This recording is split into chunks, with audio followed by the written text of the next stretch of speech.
My name is Margaret Collins. I am 79 years old. I live with my only son, David, and his wife, Emma. Life was not always hard. After my husband died, David took care of me. He bought my medicine, he cooked sometimes, he asked if I was feeling fine. I was happy.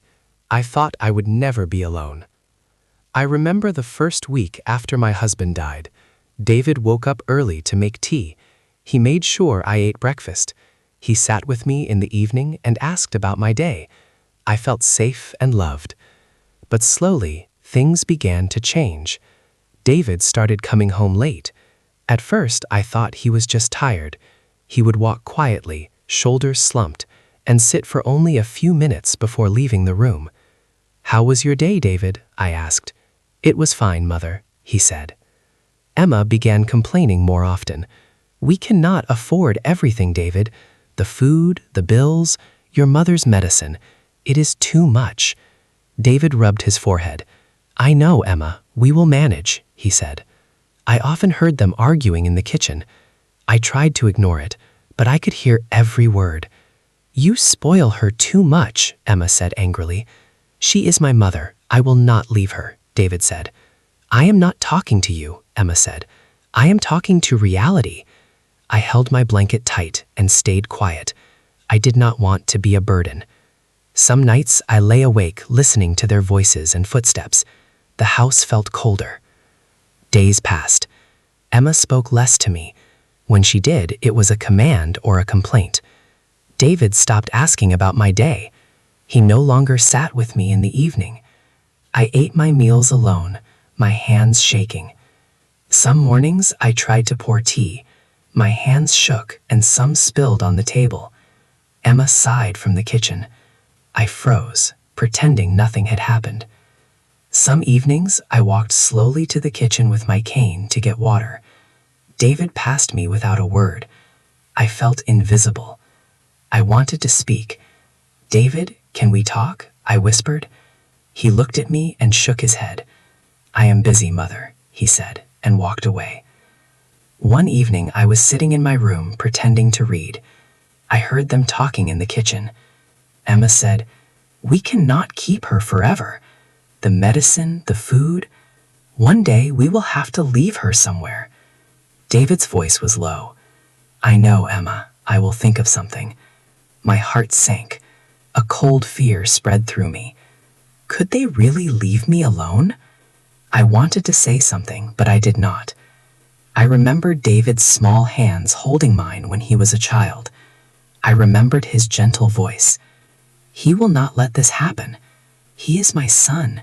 He will protect me," I thought. I stayed quiet. I trusted him completely. Life became harder. Emma gave me food without speaking. She frowned if I dropped anything. David stopped helping me. My legs felt weak. I needed help getting up from the chair. Some mornings I could not walk to the bathroom without leaning on walls. One morning I could not get up at all. Fever burned my head. I called softly for water. No one came for a long time. When David entered, he looked worried but restless. He gave me a little water. Emma stood behind him, silent and cold. That night, I heard them arguing again. "We cannot waste money on doctors anymore," Emma shouted. "Tomorrow, we will take her out." I understood. My heart broke. I was too weak to speak. The next night, David helped me into the car. He said, "Mother, we are going for a drive. You will feel better." I wanted to believe him. I trusted him completely. The car drove far past the town, past familiar streets. Darkness covered the road. Finally, it stopped in an empty, quiet place. I could not see much. Emma said, "Let us go." David helped me out of the car and laid me on the ground. My legs could not move. My breath was heavy. He placed a thin blanket over me but did not look at my face. I whispered, "David, please." He did not answer. They both went back to the car. The sound of the engine grew smaller and smaller until it was gone. I was alone. The night was cold. My body shivered under the thin blanket. I tried to call for help, but my voice was weak. My hands trembled when I tried to move. I stayed awake through the long night. The ground was hard, the air was cold. I heard only the sound of insects and the wind. In the morning, I heard footsteps.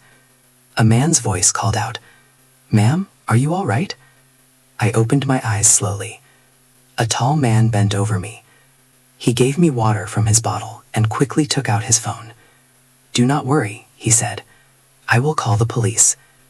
Soon officers arrived. They lifted me gently and carried me to the hospital. I stayed in the hospital for many days. Slowly, I got better. The police asked about my family. I told them everything, but I did not want David punished. I still loved him. When I was strong enough, they took me to an old age home. At first, I was afraid. I thought I would be alone again. There, I met other people like me.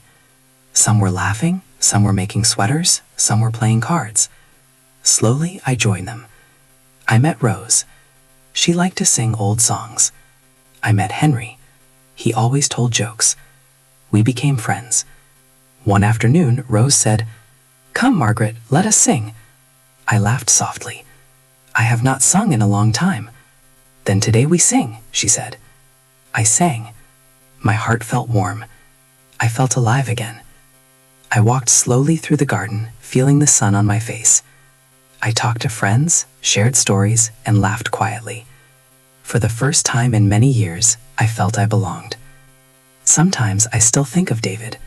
I pray for him. A mother's heart never stops loving. But I have stopped waiting for him. In this new home, I found people who care.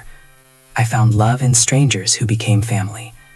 My life did not end the day I was abandoned. It began again.